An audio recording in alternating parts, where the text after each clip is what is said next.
Assalamualaikum students. Today our topic is general characteristics of organic compound. Organic compound की characteristic क्या हैं उनको आज हमने डिस्कस करना है। बिकॉज़ केमिस्ट्री जो है उसका जो बेसिक 80% पार्ट जो है वो ऑर्गेनिक केमिस्ट्री पे डिपेंडेंट है। कि ऑर्गेनिक केमिस्ट्री पे इस वजह से है क्योंकि ऑर्गेनिक कंपाउंड की डाइवर्सिटी इतनी ज़्यादा है। हमारे आसपास एनवायरनमेंट में आप देख सकते हैं कि ऑर्गेनिक कंपाउंड्स की मिक़दार इतनी ज़्यादा है और ये हम डाइवर्सिटी हम पढ़ चुके हैं कि वो डाइवर्सिटी ऑर्गेनिक कंपाउंड्स की क्यों ज़्यादा है। Because of the specific properties of carbon. इसकी जो स्पेसिफ़िक प्रॉपर्टीज़ हैं मेनली कैटिनेशन एंड आइसोमरिज्म, ये कार्बन की स्पेसिफ़िक प्रॉपर्टीज़ हैं। So will discuss today general characteristic of organic compounds. So what is the origin organic compounds? These are obtained from plants and animals. ये हम first lecture में first chapter जो है वो organic chemistry के जो chapter है उसके फर्स्ट में ही हम ये पढ़ चुके हैं कि साइंटिस्ट ने बताया कि कुछ ऑर्गेनिक कंपाउंड ऐसे हैं कि जिन्हें हम प्लांट और एनिमल से एक्सट्रैक्ट करते हैं। और इसके अलावा ऑन द अदर हैंड जो इनऑर्गेनिक कंपाउंड हैं these are obtained from minerals और रॉक्स। क्योंकि जो इनऑर्गेनिक कंपाउंड हैं वो कंपाउंड होते हैं जिनमें कार्बन टू हाइड्रोजन बॉन्ड नहीं होता, कार्बन जिसमें मौजूद नहीं होता। इनमें आ जाते हैं हमारे पास सोडियम, क्योंकि रॉक्स और जो चट्टानों में रॉक्स में सोडियम, कैल्शियम, मैग्नीशियम ये तमाम मेटल्स मौजूद होती हैं। एलुमिनो सिलिकेट, ये सब कुछ जो है ना silicates of these metals are present in rocks. So inorganic compounds are obtained from rocks and minerals. What is the composition of organic compound? Carbon is essential constituent of all organic compound. ये main जो point है वो ये है कि organic compound वो ऐसे compound जिनमें कार्बन मेन चीज़ मौजूद हो तो वो हमारे पास क्या होंगे, ऑर्गेनिक कंपाउंड है। ये इसका मेन कॉन्स्टिट्यूएंट है। They are made up of few elements such as carbon, hydrogen, nitrogen, oxygen, halogen, sulphur. So कोई भी और एलिमेंट हो सकता है लेकिन ऑर्गेनिक कंपाउंड में कंडीशन ये है कि लाजमी कार्बन टू हाइड्रोजन बॉन्ड होना चाहिए, ठीक है। On the other hand inorganic compounds are made up of almost all the elements of periodic table. तो इसके अलावा जो तमाम एलिमेंट्स हैं जिनमें कार्बन हाइड्रोजन नहीं होता बॉन्ड, तो वो क्या बनाते हैं, इनऑर्गेनिक कंपाउंड्स बनाते हैं। तो ये जो हम पढ़ रहे हैं करैक्टरिस्टिक ऑफ ऑर्गेनिक कंपाउंड्स, इनमें ये डिफरेंस भी बता रहा है कि what is the difference between organic compounds and inorganic compounds. अगर आपका कोई क्वेश्चन आ जाता है तो you can write that points in difference, that what is the difference between organic compound and inorganic compound, what are the origin of organic compound and inorganic compound, what are the composition of organic compound and inorganic compound, ठीक है। Next is a covalent linkage. Organic compounds contain covalent bond that may be polar or non-polar, while the inorganic compound mostly contain ionic bond. जो organic compound हैं हम already discuss कर चुके हैं। Carbon जो bond बनाता है वो कोवेलेंट बॉन्ड बनाता है हाइड्रोजन के साथ या किसी दूसरे कार्बन के साथ, उसका बॉन्ड हमेशा कोवेलेंट बॉन्ड होता है।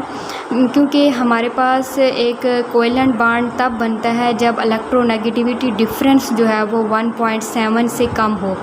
तो वो जो है वो हम मेजर करते हैं, डिफरेंट साइंटिस्ट बॉन्ड्स के इलेक्ट्रोनेगेटिविटी डिफरेंस मेजर करते हैं दो एलिमेंट। क्योंकि इलेक्ट्रोनेगेटिविटी आपने पढ़ी होगी कि 9th क्लास में कि एक एलिमेंट की इलेक्ट्रोनेगेटिविटी होती है कि अगर दो एलिमेंट आपस में बॉन्ड बना रहे हैं तो दोनों एलिमेंट की इलेक्ट्रोनेगेटिविटी हम देखते हैं तो उनका हम डिफरेंस निकालते हैं। अगर वो डिफरेंस 1.7 से कम हो तो वो क्या होगा, कोवेलेंट बॉन्ड बनाएगा, ठीक है। तो यहाँ पे जो ऑर्गेनिक कंपाउंड हैं always having a covalent linkage.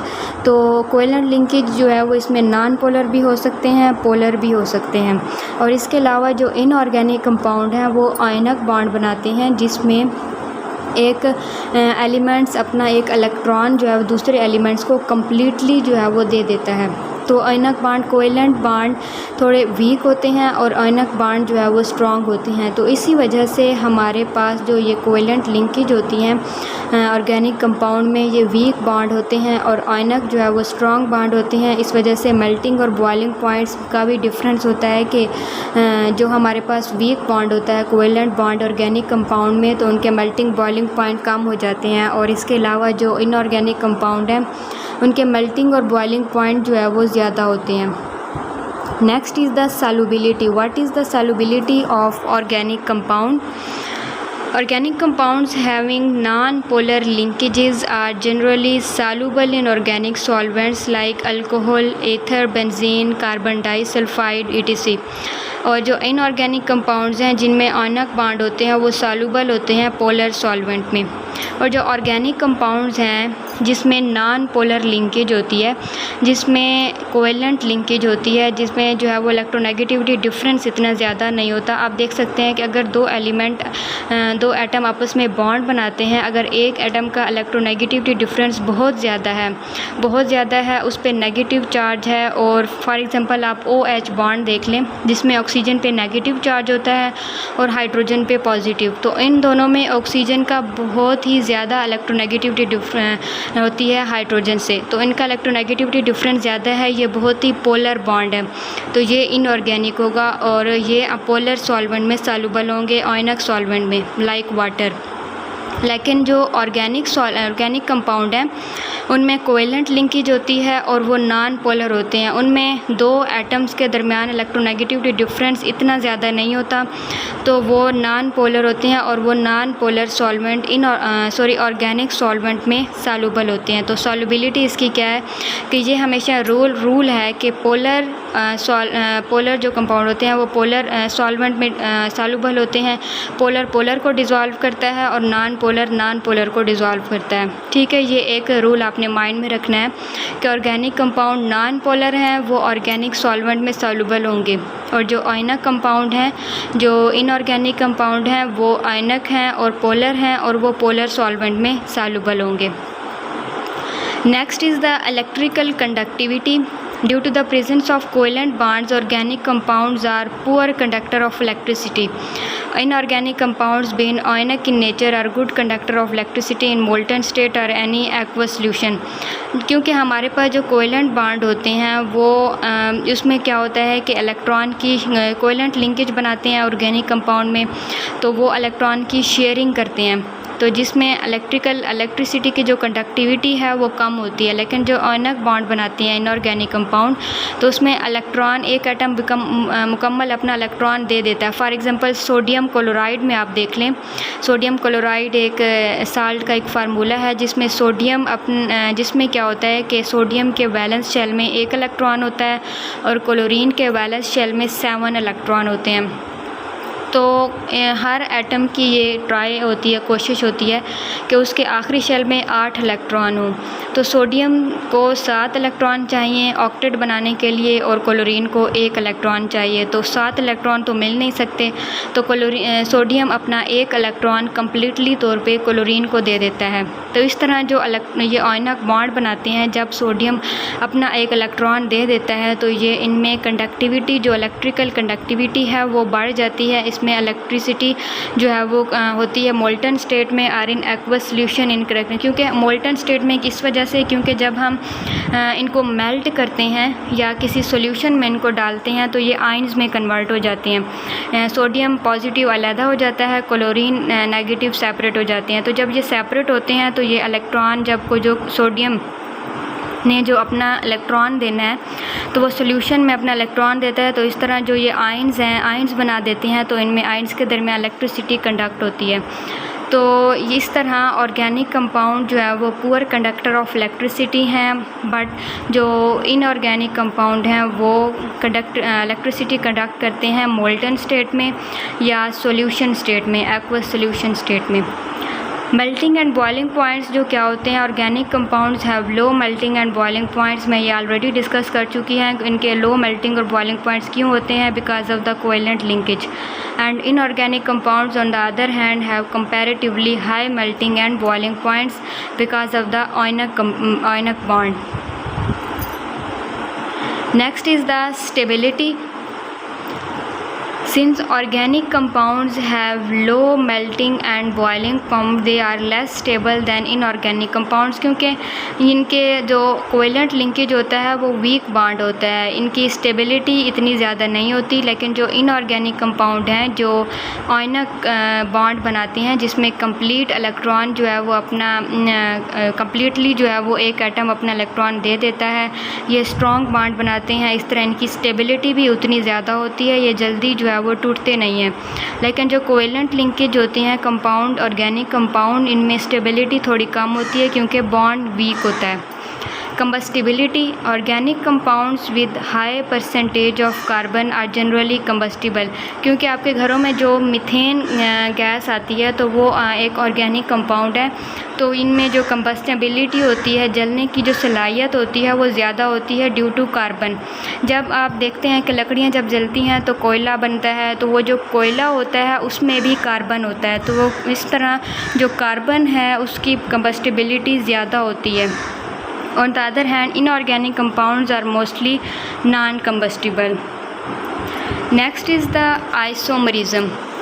A main characteristic of organic compounds हम ऑलरेडी भी डिस्कस कर चुके हैं कि जो डिफ्रेंशिएट करता है इनऑर्गेनिक सब्सटेंसेस को is their tendency to exhibit the phenomenon of isomerism. तो ये एक मेन डिफरेंस है कि जो ऑर्गेनिक कंपाउंड हैं वो आइसोमरिज्म प्रॉपर्टी शो करते हैं और इनऑर्गेनिक कंपाउंड ये प्रॉपर्टी शो नहीं करते, तो ये एक डिफरेंस है। ये जो पूरा चार्ट है करैक्टरिस्टिक ऑफ ऑर्गेनिक कंपाउंड, इसमें ऑर्गेनिक और इनऑर्गेनिक कंपाउंड्स के दरमियान डिफरेंस भी बताया गया है। आप डिफरेंस भी लिख सकते हैं कि what is the difference between organic and inorganic compound. Rate of reaction, due to the presence of covalent linkage the reaction of organic compounds are molecular in nature, they are often slow and require specific condition, temperature, pressure or catalyst।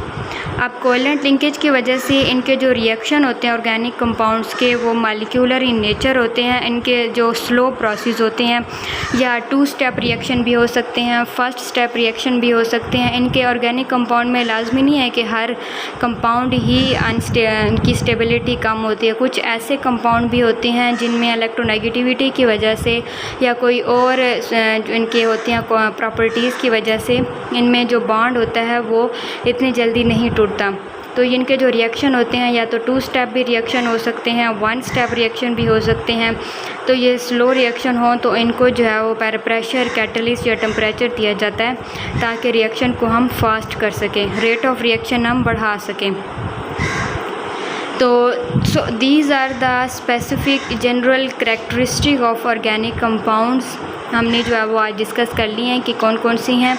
तो इसमें आप difference भी जो है वो यहाँ से discuss कर सकते हैं कि what is the difference between organic compounds and inorganic compounds, और यहाँ पे बहुत सारे डिफरेंस बताए गए हैं। इसके अलावा ये सारी जो है वो जनरल करैक्टरिस्टिक हैं ऑर्गेनिक कंपाउंड की कि क्या क्या ऐसी करैक्टरिस्टिक हैं। कुछ क्वेश्चंस ऐसे आते हैं कि characteristic of properties of carbon या प्रॉपर्टीज़ ऑफ ऑर्गेनिक कंपाउंड्स। तो कार्बन की अलहदा सेपरेट प्रॉपर्टीज़ हैं और ऑर्गेनिक कंपाउंड्स की ओवरऑल सेपरेट करैक्टरिस्टिक्स हमने पढ़ी हैं। जो लास्ट टाइम हमने पढ़ी हैं वो कार्बन की प्रॉपर्टीज़ थी।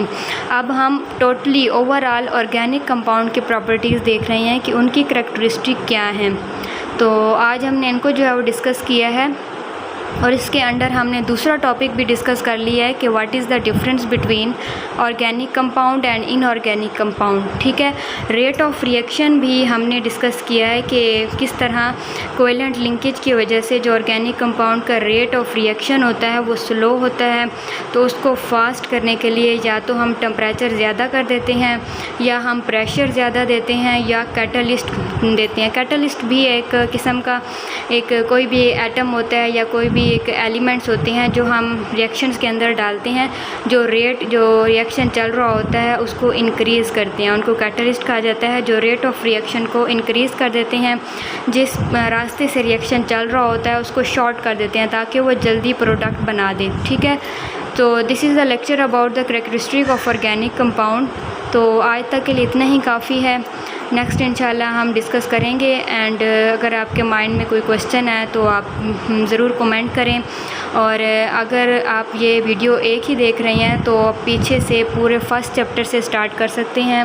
फ़र्स्ट चैप्टर से हमने ये वीडियो सीरीज़ से चलती आ रही हैं। इसके अलावा केमिस्ट्री के और भी डिफरेंट टॉपिक्स हैं, एमफिल लेवल के टॉपिक्स के बारे में भी वीडियोस हैं इस चैनल्स में। तो आप सब्सक्राइब करें चैनल्स को और डिफरेंट वीडियोस आती रहेंगी इंशाल्लाह।